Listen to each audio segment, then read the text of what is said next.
I'm Janice Fiamengo from the University of Ottawa. My theme today is, do women want equality? A few months ago, John Gormley, a men's rights activist in Ireland, asked his female Facebook friends whether they want to be treated equally to men. A pretty interesting question if one is honest in one's answer. And I'll tell you my answer in another video. The question got me thinking about the way equality is evoked in both the men's rights and feminist camps, with both sides claiming it as their goal. Is it the case that the two sides mean something different when they use the term? Is it even a useful word to describe an achievable relation between men and women? From what I have observed, women often claim they want to be treated equally based on a perception that men are treated better than women. This is the explicit or implicit assumption in nearly all feminist discourse, that the workplace and society in general is a fair and friendly place if you're male. What women often mean when they talk about being treated equally, then, is that they want to be treated well. They want their good qualities recognized and rewarded, their bad qualities overlooked or understood. With no standard of comparison, because most women don't know or don't care to know the experience of men, many women perceive any form of unpleasantness in their work lives as evidence of gender bias, whether it's a critical boss or a poor performance review. And this is understandable. Most people, given the chance, will prefer to believe themselves unfairly treated than to admit inadequacy. Add to that the feminist worldview that male prejudice is the sea in which women are forced to swim, and you've got a lot of women pumped up about injustice and keen for government to make more laws to combat it. By the way, what I've always found notable is the manner in which our public discussions focus on discriminations against women in the workplace, and never about the bias that works in women's favor. If we're going to talk about discrimination, an equally interesting question is how many women have been unfairly advantaged because of their femaleness, especially if they're nice-looking women. We've all heard about the sexual harassment that women don't like, but we hear nothing about the way sexual attractiveness advantages women, getting them extra assistance from coworkers, special favors from their supervisors, time off, raises, sales contracts, and so on. I'd love a survey that questioned women and men about the instances they've witnessed or experienced of a woman who rose through the ranks at her workplace because she played on men's lust or chivalry. That's a form of inequality that most women keep quiet about, just as you don't hear many women complaining about the inequality of hiring practices that discriminate against men. In fact, many women insist on them. When feminists and the women who support them use the word equality, they frequently refer to equality of result rather than equality of opportunity, with the claim made that because women are not equally represented in certain prestigious fields of work, they're never worrying, of course, about janitorial services or ditch digging, but because women aren't equally represented at the top, that's proof that women are being kept out of those top fields. There's a lot of talk recently about the STEM fields, science, technology, engineering, and math. A lot of worry about the underrepresentation of women.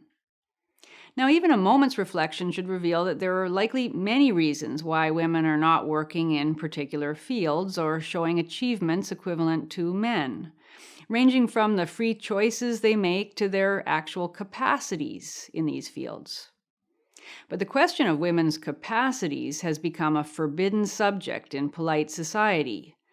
And that's really too bad because it means that a great deal of time, energy, and other resources are being spent in potentially wasteful or even damaging ways, promoting women, formulating policies to encourage them, and witch-hunting naysayers and truth-tellers.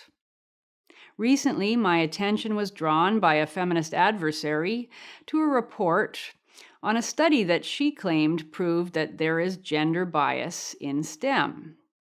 Now, I'm not a social scientist, so I invite anyone listening to this to feel free to tell me if my analysis of this outrageously weak study is off the mark. So here goes. Published in March 2015 in the Harvard Business Review, the report is titled "The 5 Biases Pushing Women Out of STEM," and it was sponsored by the Association for Women in Science. The author is Joan Williams, who, with Catherine Phillips and Erica Hall, set out to discover whether women's numbers in STEM are low because of women's personal choices or because of the gender and race biases that they face in science positions. So they interviewed and surveyed hundreds of female scientists, and the results, they claim, quote, provide an important picture of how gender bias plays out in everyday workplace interactions. It sounds like pretty serious stuff, but it isn't.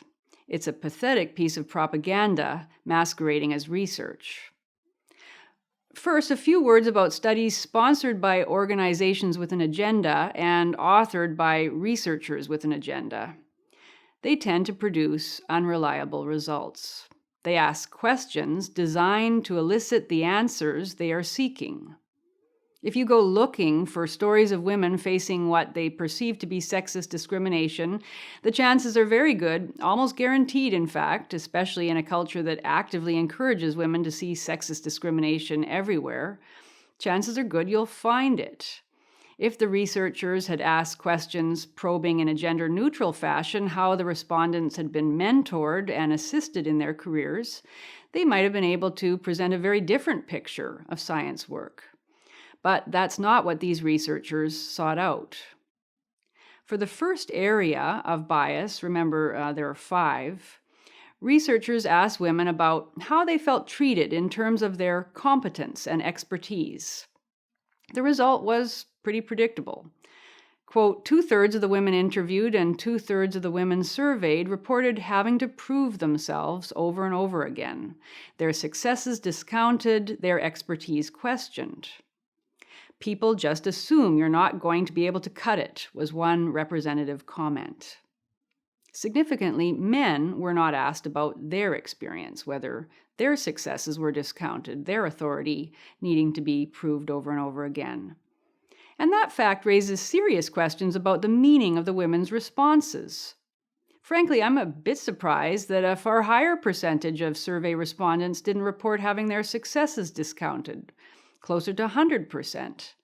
And if men had been surveyed, I would expect similarly high rates of complaint. Who hasn't felt, especially in a competitive, high-achieving environment, that their successes were downplayed, that they had to prove themselves? This is an aspect of the human condition, to feel neglected. It may well be that women, for a variety of reasons, are even more sensitive to it. But regardless of why women perceive that they have to prove themselves, the perception is not proof of bias. Moreover, what can't be factored into the survey is the all-important question of competence itself. Perhaps women felt they had to prove themselves because they hadn't yet proved themselves.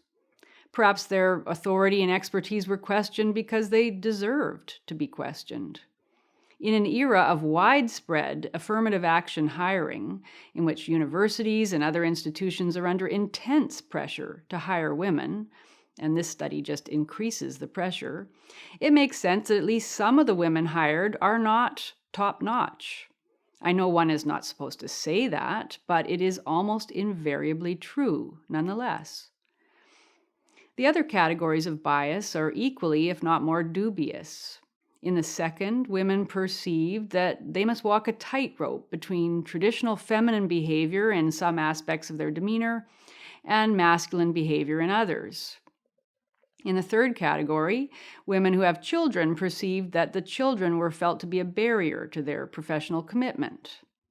In the fourth category, women perceived that other women were mean to them, presumably because of the sexism those other women had experienced. And in the fifth category, many women, especially women of color, felt socially isolated. Now, I could go into a lot of detail about each of these presumed categories of bias, but I'll merely focus on one thing that stands out above all the others. Aside from the fact that there is no comparative data on men's experiences, it is surely significant that there's no comparative data for women in non-STEM occupations and fields. Would women in the social sciences, in business, in the arts, in the helping professions, and in government offices not also report perceptions of bias? What woman doesn't feel, to choose just one category, that her commitments as a mother are sometimes or often in conflict or perceived to be in conflict with her commitment to her profession? What woman doesn't sometimes feel that other women are harder on her than male colleagues or bosses? An interesting issue, perhaps suggesting that getting more women into such positions won't necessarily improve the experience of women, but we won't go there. Do women not often feel pressured to accentuate their femininity? Do women of color not report social alienation in other fields? I strongly suspect that women surveyed, even in fields where they predominate, would offer a similar assessment of bias, given that such bias is perceived to be rampant throughout our entire society. So why is it that STEM fields continue to have low numbers of women while others do not? The matter of bias cannot be the determining factor, as this researcher so definitively claims it is.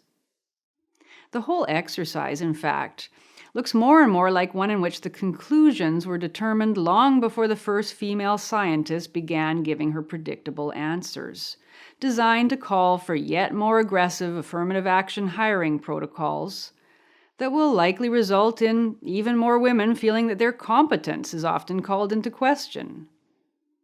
Until we can be honest about women's choices, their work preferences, and their intellectual capacity, we will continue to circle this issue of bias for many years to come.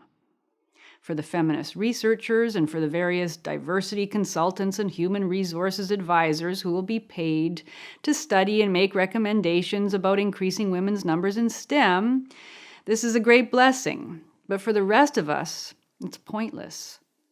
Until we can admit that equality of outcome is not necessarily a desirable or justly achievable goal, yet another generation of men will compete in unequal hiring competitions with women, and yet another generation of women will be encouraged to see themselves as victims of injustice, even as they undertake careers for which they may be unsuited or ill-qualified. So let's do what we can to foster equality of access and let the outcomes take care of themselves.